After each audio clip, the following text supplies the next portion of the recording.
यीशु जल पर चलते हैं, वह आत्मा जो पदार्थ पर नियंत्रण रखती है।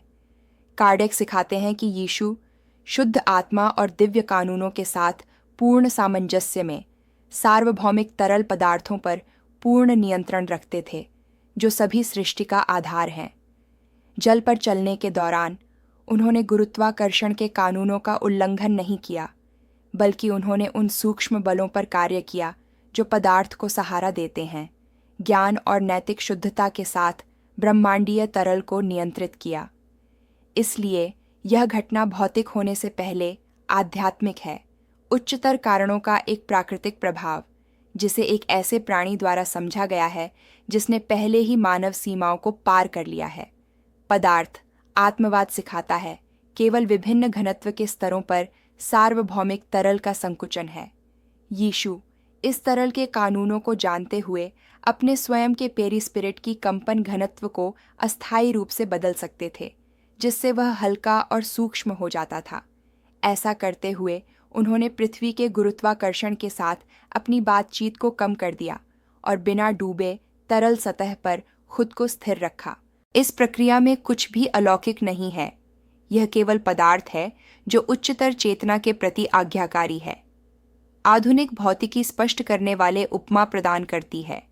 प्रयोग दिखाते हैं कि ऊर्जा की तरंगें भौतिक प्रणालियों की भौतिक स्थिति को बदल सकती हैं और अदृश्य बल के क्षेत्र कणों को निलंबित रखते हैं। इसी तरह यीशु एक कंपन स्तर पर कार्य करते थे, जहां आध्यात्मिक ऊर्जा सीधे पदार्थ के साथ इंटरैक्ट करती थी, इसकी घनत्व को नियंत्रित करती थी। गुरुत्वाकर्षण का अस्तित्व समाप्त नहीं होता, यह केवल आत्मा की तरल शक्ति के सामने गौण हो जाता है। चेतना की क्वांटम भौतिकी यह पुष्टि करती है कि पर्यवेक्षक केवल देखने और इंटरैक्ट करने के सरल कार्य से पदार्थ के व्यवहार को बदलता है।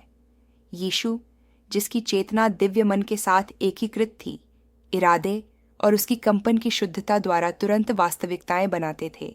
जो कुछ शिष्य एक चमत्कार के रूप में देख रहे थे, वह वास्तव में आध्यात्मिक चेतना थी जो भौतिक स्तर पर कार्य कर रही थी, यह प्रकट करते हुए कि आत्मा कारण है और पदार्थ प्रभाव है। आध्यात्मिक न्यूरोसाइंस दिखाती है कि उच्च चेतना की अवस्थाएं शरीर की शारीरिक क्रियाविधि को बदल देती हैं, जैविक क्षेत्रों के विशिष्ट वजन और ऊर्जा घनत्व को कम करती हैं। मिस्टिक्स और योगी गहरी ध्यान के दौरान हल्केपन, लेविटेशन और विस्तार की संवेदनाओं की रिपोर्ट करते हैं। ये अनुभव उस सर्वोच्च स्तर पर जो यीशु ने किया के फीके प्रतिबिंब हैं। शरीर का पूर्ण आंशिक अमैटेरियलाइजेशन जो ब्रह्मांड के तरल कानूनों के साथ संगत है।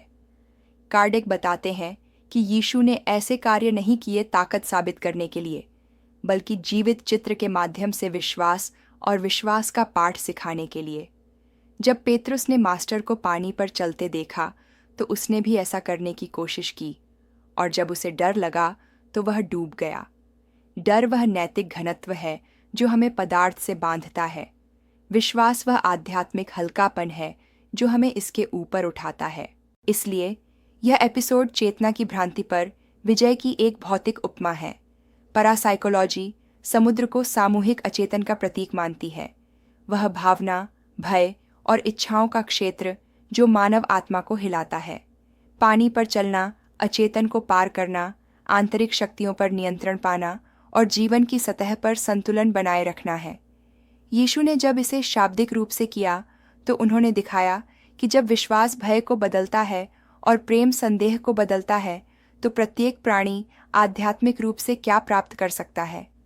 ऊर्जा जीव विज्ञान पुष्टि करता है कि मानव शरीर भावनाओं और विचारों के प्रति संवेदनशील विद्युत चुंबकीय क्षेत्र उत्पन्न करता है।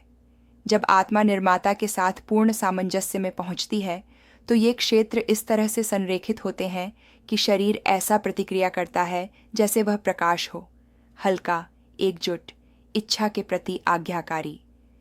यीशु इस अवस्था में स्थायी रूप से रहते थे।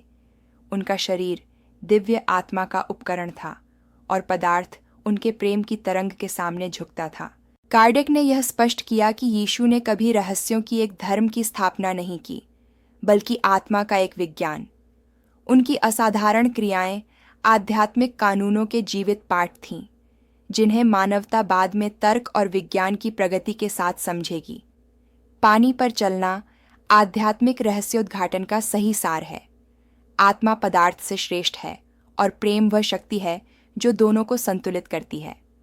आज एकीकृत क्षेत्रों का विज्ञान उन शक्तियों को समझने की कोशिश कर रहा है जो ब्रह्मांड की एकता बनाए रखती हैं। आध्यात्मवाद यह जोड़ता है कि ये शक्तियां दिव्य प्रेम के अभिव्यक्तियां हैं, और यीशु ने जब तरल पदार्थों पर नियंत्रण किया तो उन्होंने बुद्धि और प्रेम के बीच पूर्ण सामंजस्य को प्रदर्शित किया। कुछ भी जादुई या असंभव नहीं है, केवल आध्यात्मिक विज्ञान क्रियाशील है। इस घटना को समझना जिसमें यीशु पानी पर चलते हैं, यह समझना है कि विश्वास एक वास्तविक कंपन शक्ति है जो आत्मा को किसी भी गर्त से ऊपर उठाने में सक्षम है। ओ मसीह ने प्रकृति के कानूनों को समाप्त करने के लिए नहीं, बल्कि उन्हें उनके सबसे ऊंचे रूप में प्रकट करने के लिए आए, वह प्रेम जो सब कुछ बनाए रखता है। यदि यह विचार आपको शांति और विश्वास प्रदान करता है तो इसे साझा करें, क्योंकि जिस घटना में यीशु जल पर चलते हैं उसे समझना यह है कि विश्वास से प्रकाशित आत्मा जीवन के सभी तूफानों को पार कर सकती है।